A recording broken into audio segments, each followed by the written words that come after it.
Mungkin Anda bahkan berbicara kepada saya, salah satu tetangga yang disebut yang tidak tahu siapa The Watcher itu.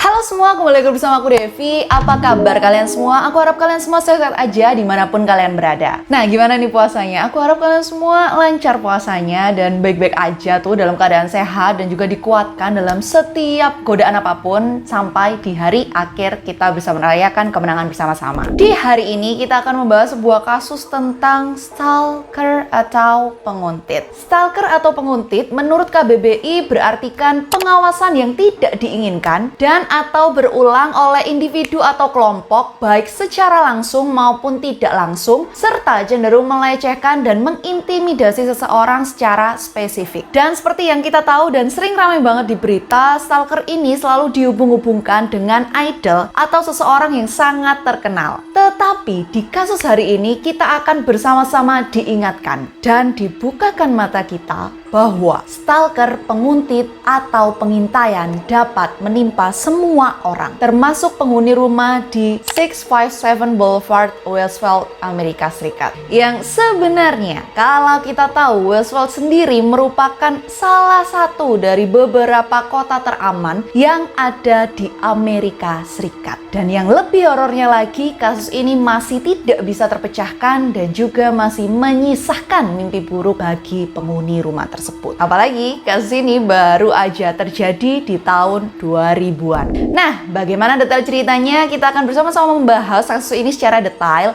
Tetapi sebelum itu aku mengingatkan ke kalian untuk jangan lupa support aku dengan cara klik tombol subscribe dan juga nyalain lonceng notifikasinya. Plus nonton video ini dari awal sampai akhir. Yuk, kita mulai aja. Yuk mulai!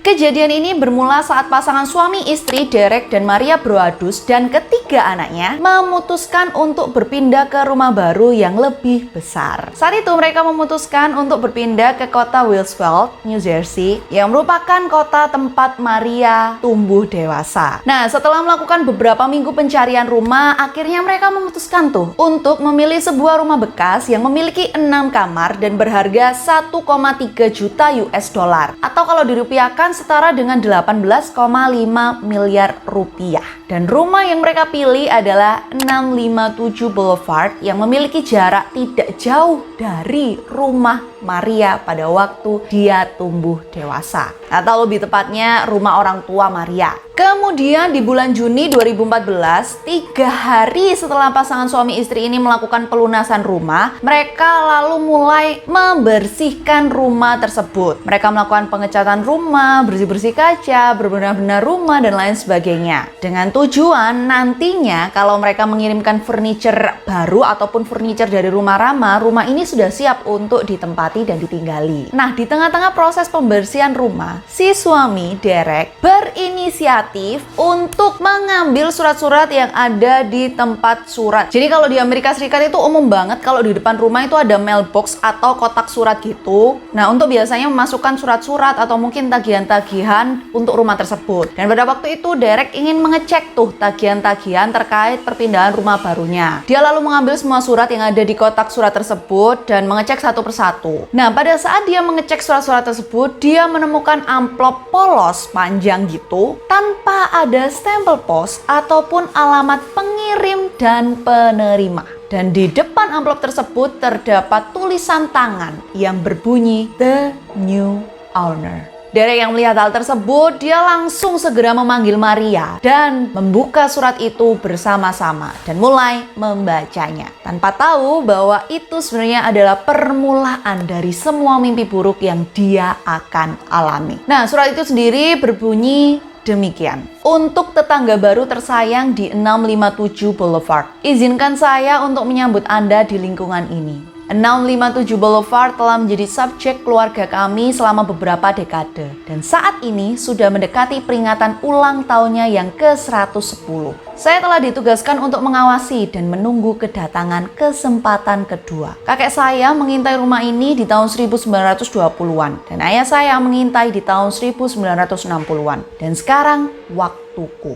Bagaimana Anda bisa berakhir di sini? Apakah 657 Boulevard memanggil Anda dengan kekuatan di dalamnya? Apakah Anda tahu sejarah rumah ini? Tahukah Anda apa yang ada di dalam tembok 657 Boulevard? Mengapa kamu di sini? Aku akan mencari tahu itu. Apakah Anda perlu mengisi rumah dengan darah anak-anak yang saya minta? Itu lebih baik untuk saya. Apakah rumah lama Anda terlalu kecil untuk keluarga yang sedang tumbuh? Atau itu keserakahan yang membawa anak-anak Anda kepada saya? Begitu saya tahu nama mereka, saya akan memanggil mereka dan menarik mereka ke saya. Saya meminta pasangan Woods untuk membawakan saya darah anak-anak. Dan sepertinya mereka mendengarkan. Anda tidak ingin membuat 657 Boulevard tidak bahagia. Anda memiliki anak dan saya telah melihat mereka. Sejauh ini saya pikir ada 3 yang saya hitung. Apakah masih ada yang lain? Siapa saya? Ada ratusan dan ratusan mobil yang melewati 657 Boulevard setiap harinya. Mungkin saya termasuk salah satunya. Lihat semua jendela yang bisa Anda lihat dari 657 Boulevard. Mungkin saya termasuk salah satunya. Lihatlah salah satu dari banyak jendela di 657 Boulevard pada semua orang yang berjalan-jalan setiap harinya. Mungkin saya salah satunya. Selamat datang teman-teman, selamat datang. Biarkan pesta dimulai. The Watcher atau Sang Pengintai. Rada horor kan ya isi suratnya. Padahal baru pindah rumah tuh langsung melihat sebuah isi surat seperti itu. Oke, catatan buat kalian. Jadi sang penulis surat atau The Watcher ini menyebut anak-anak sebagai young blood. Atau kalau secara harfiah diartikan dalam bahasa Indonesia itu darah muda. Sebenarnya kayak puitis banget gitu sih dia menyebutkannya. Jadi suratnya kalau dalam bahasa Inggris tuh, dan kalian literally membacanya keseluruhan, itu benar-benar kata-kata yang gimana ya, puitis banget. Atau kayak seriously kamu mau nulis kayak gini, gemeteran gitu ya kan, rada menjijikkan sedikit. Tapi itu benar-benar menakutkan isi kontennya. Dan aku di sini akan membacakannya sebagai darah anak-anak karena itu bisa lebih kalian pahami dengan lebih mudah. Oke, kita lanjut lagi ke ceritanya. Nah, segera setelah suami istri ini membaca surat ini, mereka langsung menghubungi pemilik rumah sebelumnya, yaitu pasangan suami istri John dan Andrean Wood. Tujuannya pada waktu itu adalah untuk mengkonfirmasi apakah memang rumah yang mereka beli ini memang sudah pernah diintai atau memang sedang dan selama mereka tinggal itu memang sudah diintai oleh seseorang. Jadi kayak ingin memastikannya gitu, karena kan ya nama mereka pasangan Woods ini disebutkan juga di dalam surat yang ditulis Sang Pengintai atau The Watcher. Nah, pada waktu dikonfirmasikan ternyata pasangan suami istri Woods ini mengatakan kalau selama 23 tahun mereka tinggal di rumah itu, mereka tidak pernah menerima surat seperti itu. Kecuali beberapa hari sebelum mereka pindah, mereka mendapatkan surat dari pengirim yang sama, yaitu The Watcher. Tapi mereka tidak menggubrisnya karena menurut mereka isinya itu aneh banget dan gak wajar gitu. Akhirnya ya mereka membuangnya aja langsung ke tempat sampah tanpa memikirkan apapun. Dan apalagi nih, mereka juga akan segera pindah. Jadi cuman berpikiran, aduh ini paling cuman ulah orang-orang iseng. Dan pasangan suami istri Woods ini juga menjelaskan kalau dia tidak pernah merasakan atau mungkin diteror oleh sang pengintai. Dan bahkan kalau boleh jujur nih ya, mereka bilang kalau mereka itu jarang banget mengunci pintu rumah mereka. Jadi ya karena mereka saking merasa amannya di kompleks tersebut. Jadi menurut mereka ya nggak akan mungkin ada hal-hal yang aneh menimpa mereka selama 23 tahun mereka ada di sana. Lalu setelah berdiskusi lebih lanjut, pasangan suami istri Woods ini lalu mengantar pasangan Broadus untuk ke kantor polisi dan melaporkan kejadian yang mereka alami pada saat itu. Kemudian pihak kepolisian yang mendapatkan laporan tersebut langsung mengatakan kepada pasangan Broadus untuk tidak boleh menceritakan hal ini kepada siapapun termasuk tetangga-tetangganya. Karena mulai hari itu semua tetangga-tetangganya menjadi tersangka. Kepolisian juga mengatakan kalau mereka akan melakukan penyelidikan dan juga menginterogasi beberapa orang yang mungkin dianggap sebagai The Watcher. Tetapi sayangnya mereka tetap belum bisa menemukan siapa pelakunya. 2 minggu setelah pasangan ini melaporkan kasus The Watcher ini ke pihak kepolisian, Maria dan anak-anaknya pergi ke rumah barunya untuk memindahkan beberapa barang. Dan seperti biasa dia juga mengecek surat-surat masuk yang ada di kotak surat rumahnya. Dan ketika dia membuka kotak surat tersebut dan mengambil surat-surat yang ada di kotak surat tersebut, dia sangat terkejut ketika dia melihat surat dengan kriteria yang tidak asing dan yang telah menjadi mimpi buruknya selama beberapa minggu ini. Dan yang ternyata benar, surat itu dikirimkan oleh The Watcher. Seketika melihat hal itu, Maria langsung panik dan segera menghubungi pihak kepolisian dan juga suaminya Derek tanpa membuka surat itu terlebih dahulu. Dan seketibanya polisi dan juga Derek di rumah mereka di 657 Boulevard, mereka lalu membuka surat itu bersama-sama dan membacanya bersama-sama. Isi surat itu adalah demikian. Selamat datang lagi di rumah barumu di 657 Boulevard. Para pekerja sedang sibuk dan aku telah melihatmu menurunkan banyak barang-barang pribadimu dari dalam mobil. Tempat sampahmu cukup bagus. Apakah mereka sudah menemukan apa yang ada di dinding? Pada waktunya mereka akan melakukannya. Saya senang mengetahui nama Anda sekarang dan nama anak-anakmu yang telah Anda beritahukan kepada saya. Anda pasti sering menyebut nama mereka. 657 Boulevard ingin sekali kau pindah. Sudah bertahun-tahun sejak anak-anak menguasai lorong-lorong rumah. Saya perhatikan salah satu anak Anda menggunakan kanvas. Apakah dia seniman di keluarga Anda? Sudahkah Anda menemukan semua rahasia yang ada di dalamnya? Akankah anak-anak bermain di ruangan bawah tanah? Atau mereka terlalu takut untuk pergi ke sana sendirian? Saya akan sangat takut jika saya menjadi mereka. Itu jauh dari sisi rumah. Jika Anda di atas, Anda tidak akan pernah mendengar mereka berteriak. Apakah mereka akan tidur di loteng? Atau akankah kalian semua tidur di lantai 2? Siapa yang kamar tidurnya menghadap ke jalan? Saya akan tahu segera setelah Anda pindah. Ini akan membantu saya untuk mengetahui siapa yang ada di kamar tidur mana. Kemudian, saya bisa merencanakannya dengan lebih baik. Semua jendela dan pintu di 657 Boulevard memungkinkan saya untuk mengawasi Anda dan melacak Anda saat Anda bergerak melalui rumah. Siapa saya? Saya pengintai dan telah mengendalikan 657 Boulevard selama lebih dari 2 dekade sekarang. Keluarga Woods menyerahkannya kepadamu. Sudah waktunya mereka untuk pindah dan dengan ramah menjualnya ketika saya meminta mereka. Saya melewati banyak hari. 657 Boulevard adalah pekerjaan saya, hidup saya, obsesi saya. Dan sekarang kamu juga keluarga Broadus. Selamat datang di hasil keserakahan Anda. Keserakahan yang membawa 3 keluarga terakhir ke 657 Boulevard dan sekarang telah membawamu kepadaku. Selamat beraktivitas di siang hari. Anda tahu, saya akan mengamati. Wow. Itu kalau aku yang dapat surat, aku literally pasti akan langsung kabur dari rumah itu dan better entah nggak tahu gimana, ngekos kayak atau nggak tahu cari hotel aja dan nggak mau stay di situ lagi. Cuman ya mungkin karena ini rumah seharga 18 M ya, mereka pasti bingung karena ya literally itu mahal banget sih rumahnya ya. Nah, kemudian setelah Derek dan Maria mengetahui isi surat itu, mereka menjadi semakin panik. Ya gimana enggak, di surat itu sendiri sang pengintai bilang kalau dia telah mengetahui nama-nama keluarga Broadus plus dia tahu nama panggilan dan urutan kelahiran anak-anak keluarga Broadus. Jadi kayak disertakan gitu hal-hal ini di surat tersebut. Nah, urutan kelahiran itu kayak gimana sih? Kalau kalian tahu urutan kelahiran itu kayak anak pertama itu namanya siapa? Dan nama panggilannya itu siapa. Jadi ada nama panggilan khusus kayak contoh nih Ani gitu ya kan. Terus dia ternyata dipanggilnya itu Iin. Ya kan nggak sinkron sebenarnya, tetapi memang itu adalah nama panggilan kecilnya kayak gitu. Dan ya ini yang diketahui oleh The Watcher yang tentunya akan semakin mengerikan karena biasanya nama panggilan khusus itu hanya diketahui oleh pihak keluarga dan beberapa teman-teman dekatnya.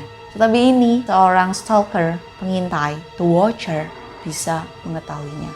Yang mana berarti kan bahwa The Watcher ini adalah bisa jadi orang terdekat ataukah dia menginstal atau menyadap rumah itu. Setelah mengetahui isi surat tersebut, pihak kepolisian mencoba menenangkan Derek dan Maria, lalu mereka kembali melakukan pencarian tentang siapa sebenarnya The Watcher ini. Dan pasangan suami istri Broadus ini lalu berdiskusi. Mereka memutuskan untuk tidak lagi membawa anak-anak mereka ke rumah di 657 Boulevard dan menunda rencana kepindahan mereka. Jadi mereka memutuskan untuk aku stay dulu aja deh di rumah keluarga Maria dengan anak-anakku dan gak pindah dulu untuk melihat situasinya gimana perkembangan tentang The Watcher. Siapa tahu pihak kepolisian bisa segera menangkapnya dan mereka bisa menjadi lebih aman. Tujuannya seperti itu. Tetapi sayangnya lagi-lagi pihak kepolisian masih belum dapat menemukan siapa pelaku dari The Watcher ini karena kurangnya petunjuk lainnya. Dan mimpi buruk ini tidak berhenti di situ saja. Beberapa minggu kemudian surat ketiga datang ke rumah tersebut. Surat itu berisikan demikian. Kemana saja kamu pergi? 657 Boulevard merindukanmu. Rumah itu menangis karena semua rasa sakit yang dialaminya. Anda telah mengubahnya dan membuatnya begitu mewah. Anda mencuri sejarahnya. Ia menangisi masa lalu dan apa yang terjadi saat aku menjelajahi aulanya. Tahun 1960-an adalah saat yang tepat untuk 657 Boulevard ketika saya berlari dari kamar ke kamar membayangkan kehidupan dengan penghuni kaya di sana. Rumah itu penuh dengan kehidupan dan darah anak-anak. Kemudian menjadi tua dan begitu juga dengan ayah saya. Tapi dia terus menonton sampai hari dia meninggal. Dan sekarang saya melihat dan menunggu hari ketika darah anak-anak akan menjadi milik saya lagi. 657 Boulevard menyerang saya. Itu akan datang setelah saya. Saya tidak mengerti mengapa. Mantra apa yang kamu gunakan untukku? Dulu temanku dan sekarang musuhku. Saya bertanggung jawab atas 657 Boulevard. Itu tidak bertanggung jawab atas saya. Saya akan menangkis hal-hal buruk dan menunggu untuk menjadi lebih baik. Itu tidak akan menghukum saya. Aku akan bangkit lagi. Saya akan bersabar dan menunggu ini berlalu dan agar Anda membawa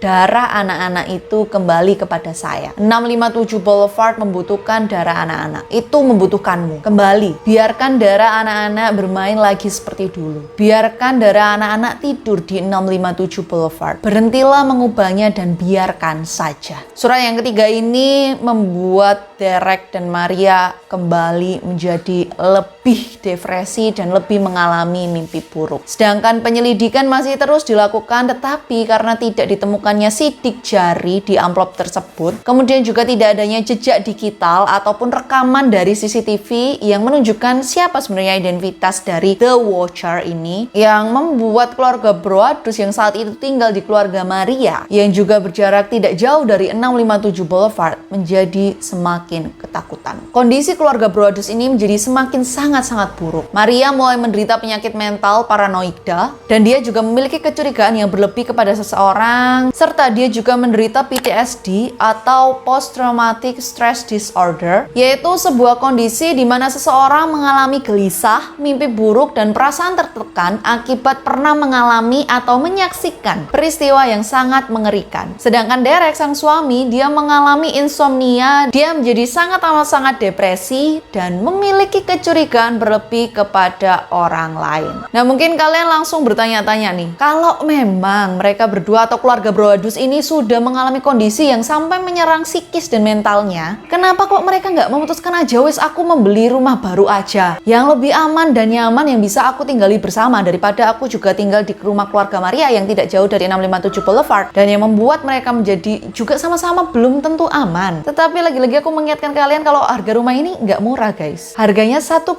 juta US dollar, yang mana itu juga sudah menguras tabungan dari keluarga ini. Gimana ceritanya mereka habis melunasi rumah seharga 18,5 M tapi nggak bisa ditempati. Dan mereka masih harus memikirkan gimana caranya mereka untuk lanjut tinggal dan menetap di rumah atau daerah yang baru bagi mereka dan juga ketiga anak mereka. Sampai akhirnya 6 bulan setelah menerima surat dari The Watcher, Derek dan Maria sepakat untuk menjual rumah mereka dan mereka menuntut pasangan suami istri Woods karena mereka merasa bahwa pasangan ini tidak pernah memberitahu mereka tentang surat yang mereka terima beberapa hari sebelum mereka pindah dari rumah tersebut. Yang menurutku rada aneh juga ya kan, toh pasangan keluarga Woods ini sudah menjual rumahnya dan gak nyangka-nyangka aja kalau surat yang mereka kira iseng juga menjadi seperti ini gitu. Tapi ya akhirnya tetap dituntut tuh keluarga Woods oleh keluarga Broadus. Kasus ini sendiri lalu menjadi sangat viral dan diliput di media massa, di internet, dan juga di berbagai surat kabar. Sehingga membuat Derek dan Maria kesulitan untuk menemukan pembeli rumah ini. Ya siapa juga yang mau beli rumah yang sudah diintai bertahun-tahun oleh seseorang yang cuman membuat depresi aja. Dan ini terus berlanjut berbulan-bulan, tetapi Derek dan Maria masih belum menemukan pembeli. Hingga akhirnya Derek memiliki sebuah ide untuk menjual rumah tersebut ke developer kompleks itu.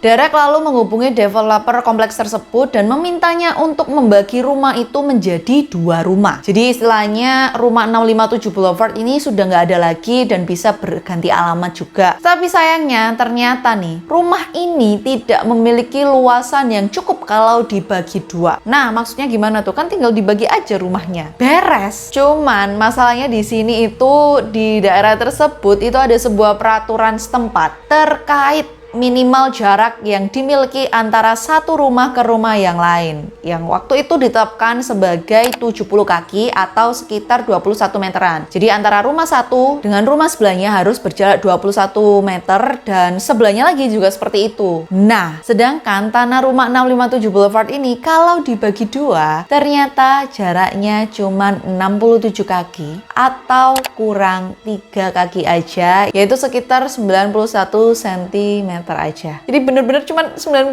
cm, cuman kurang 91 cm, nggak ada 1 meter loh. Itu nggak bisa untuk dijadikan 2 rumah dan nggak bisa untuk dipisahkan, itu nggak bisa. Hingga akhirnya di musim semi di tahun 2016 ada sebuah keluarga yang mau menyewa rumah ini dengan catatan kalau mereka akan memutuskan keluar dari rumah ini jika mereka menerima surat dari The Watcher. Dan ya, surat dari The Watcher ini datang lagi tepat 2 minggu setelah penyewa rumah ini tinggal. Tapi surat ini tidak ditujukan kepada keluarga baru sang penyewa itu, tetapi ditujukan kepada Derek dan Maria. Dan itu diketahui dengan tulisan tangan di depan amplop yang bertuliskan untuk Derek yang keji dan dengki dengan darah seorang istri Maria. Berikut adalah isi suratnya. Angin kencang dan dingin yang menyengat kepada Derek yang keji dan dengki serta darah istrinya Maria. Anda bertanya-tanya siapa The Watcher itu? Berbalik idiot. Mungkin Anda bahkan berbicara kepada saya, salah satu tetangga yang disebut yang tidak tahu siapa The Watcher itu. Atau mungkin Anda tahu dan terlalu takut untuk memberitahu siapapun. Langkah yang bagus. Saya berjalan di dekat truk berita ketika mereka mengambil alih lingkungan saya dan mengejek saya. Saya melihat Anda melihat dari rumah gelap dalam upaya untuk menemukan saya. Ada teleskop dan juga teropong.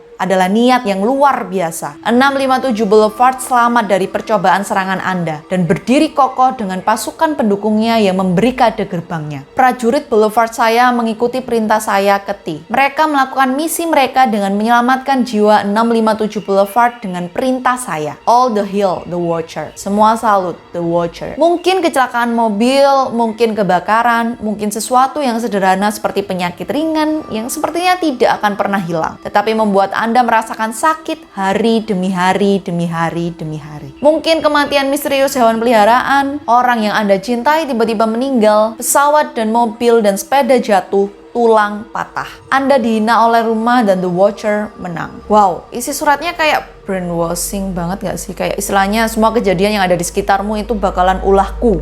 Padahal enggak juga, pasti ada hal-hal buruk yang bisa menimpa seseorang. Tetapi dia kayak membrainwash si Derek dan Maria ini kalau apa yang ada di sekitar kalian dan kalau itu buruk, itu adalah perbuatanku. Dan ini sendiri adalah surat terakhir yang dikirimkan ke 657 Boulevard dan setelah diselidiki pun tidak diketahui sampai saat ini siapa sebenarnya The Watcher ini. Dan kasus ini pun ditutup karena tidak adanya bukti dan juga tidak adanya kejahatan yang nyata, kecuali hanya teror melalui pengiriman surat yang meskipun pihak kepolisian juga berusaha untuk menemukan siapa sebenarnya pelakunya karena kan membuat seseorang menjadi tidak nyaman dan aman, tetapi karena ya kurangnya bukti itu tadi, akhirnya kepolisian menemukan jalan buntu. Sedangkan rumah 657 Boulevard ini akhirnya berpindah tangan atau terjual dari Derek dan Maria ke pemilik lain di tahun 2019 lalu. Dan entah apakah sebenarnya teror ini masih terjadi sampai saat ini di penghuni yang baru, ataukah penghuni baru ini mengabaikannya